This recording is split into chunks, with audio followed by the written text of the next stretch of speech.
Halo semuanya, di video kali ini saya akan menyiapkan dan memaparkan sebuah materi pembelajaran dengan menggunakan Magic School AI. Namun di video sebelumnya, saya telah membuat video tutorial bagaimana cara menggunakan Magic School AI ini.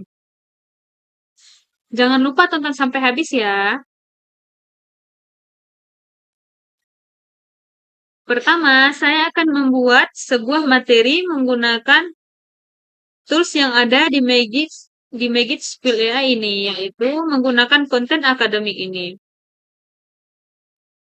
Nah, di sini kita harus mengisi formulirnya terlebih dahulu. Ada tingkat kelas. Di sini saya akan memilih tingkat kelas, yaitu kelas 11. Kemudian di sini kita diarahkan untuk mengisi jenis konten, panjang teks, kemudian ada topik, dan kriteria tambahan. Teman-teman bisa menambahkannya sesuai dengan kebutuhan dari teman-teman sekalian. Nah, untuk jenis kontennya, saya memilih jenis konten pendidikan.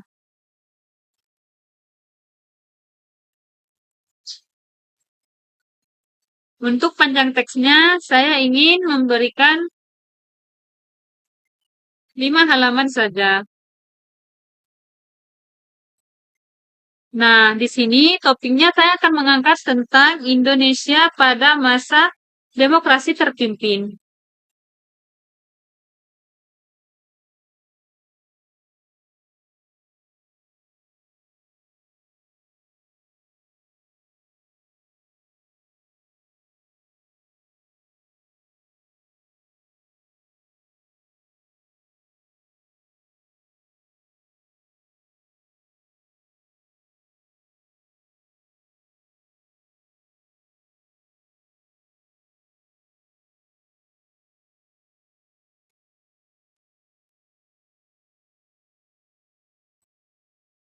Nah, untuk kriteria tambahannya, saya menambahkan sesuai dengan yang saya inginkan. Teman-teman juga bisa mengikuti langkah ini. Nah, setelah menambah kriteria tambahan sesuai dengan materi teman-teman, maka klik hasilkan, lalu tunggu, dan hasilnya keluar. Tidak perlu menunggu waktu lama.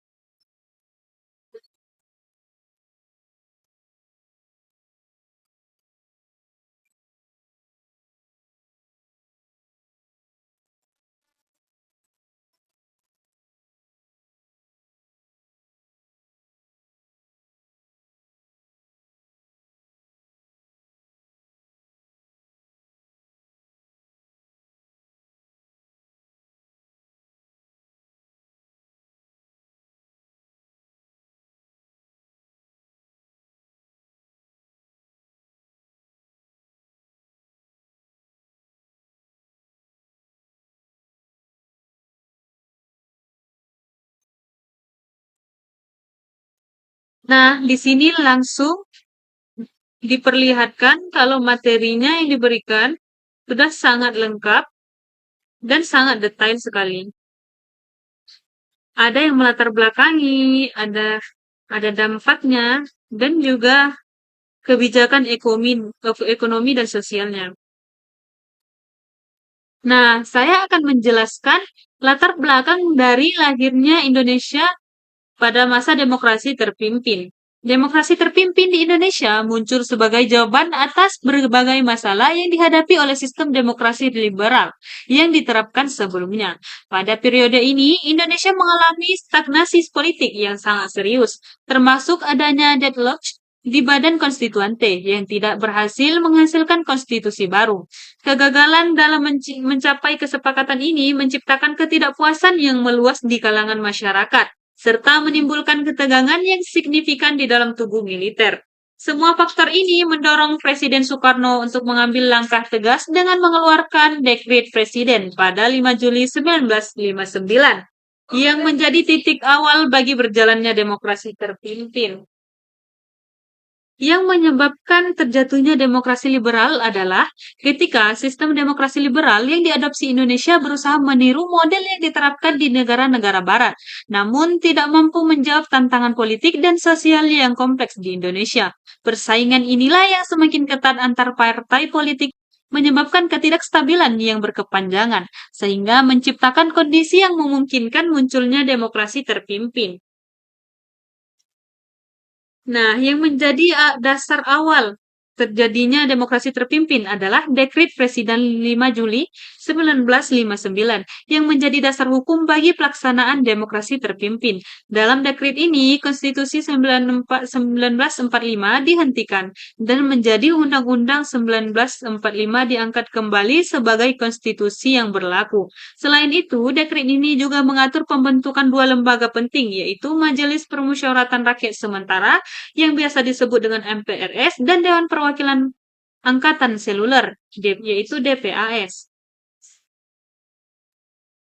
Kemudian, apa isi dan dampak dekret tersebut? Nah, dekret ini memiliki dampak yang sangat signifikan terhadap struktur pemerintahan Indonesia. MPRS berfungsi sebagai lembaga legislatif yang baru, sementara DPAS bertugas mewakili kepentingan angkatan bersenjata dalam politik. Perubahan ini membawa pada konsolidasi kekuasaan di tangan Presiden Soekarno yang semakin memperkuat kedudukannya sebagai pemimpin.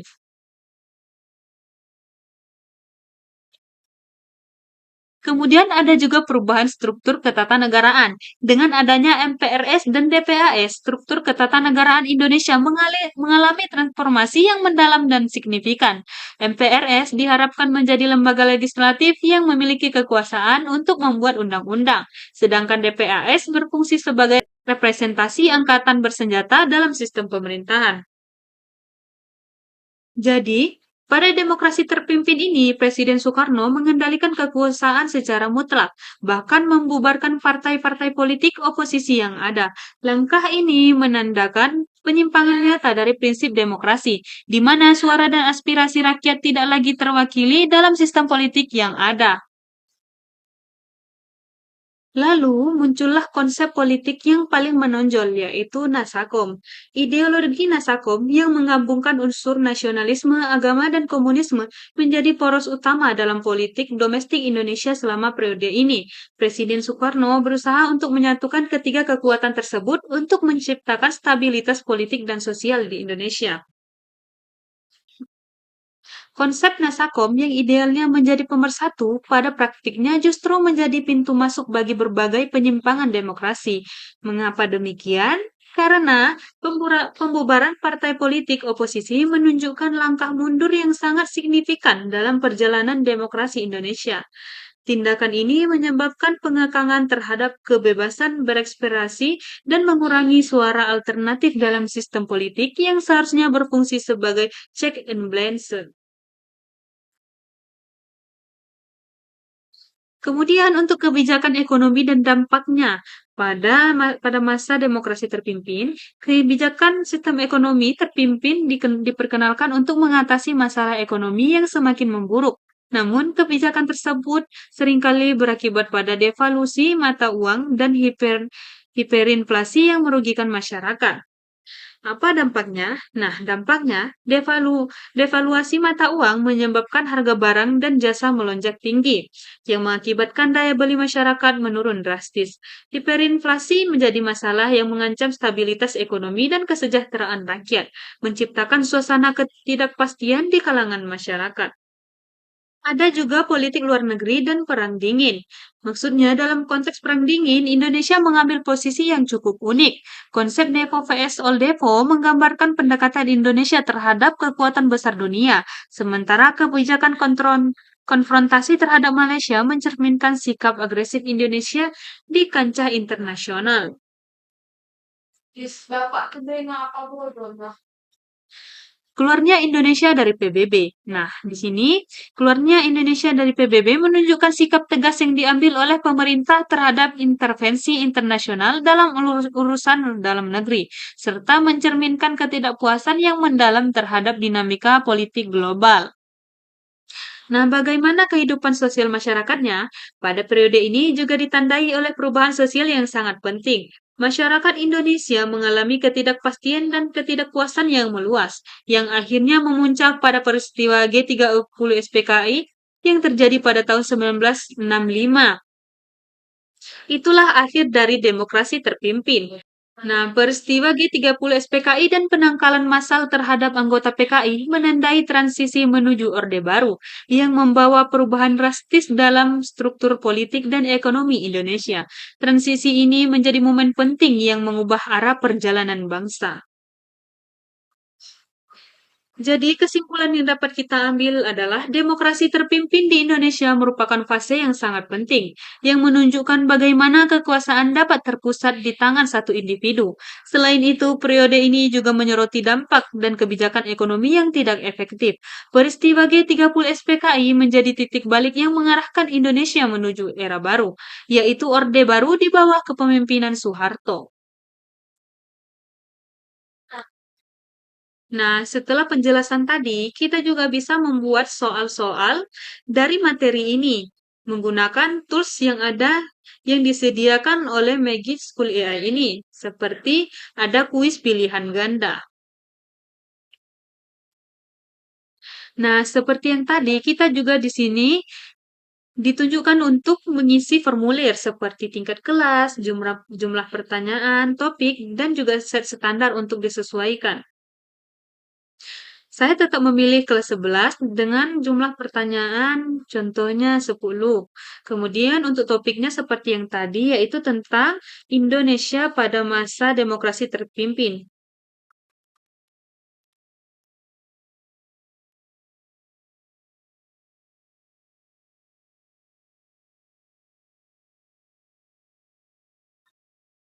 Nah, langsung klik hasilkan, lalu tunggu dan langsung keluar hasilnya. Di sini bisa bisa kalian lihat langsung hasil yang kita inginkan langsung keluar dengan sangat cepat tanpa menunggu waktu yang lama. Dan juga diberikan kunci jawaban yang mana yang benarnya. Setelah itu langsung ekspor atau langsung dicetak juga boleh.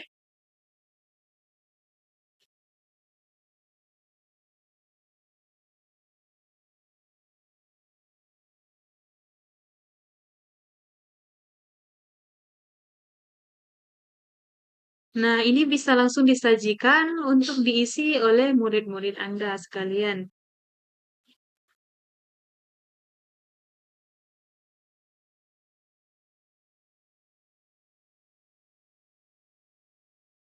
Nah, itu tadi penjelasan singkat tentang masa demokrasi terpimpin. Semoga materi ini bisa kalian pahami dengan baik. Jika ada pertanyaan, langsung saja tulis di kolom komentar di bawah ya. Jangan lupa like video ini, subscribe channel ini, dan nyalakan bel notifikasinya. Bye-bye!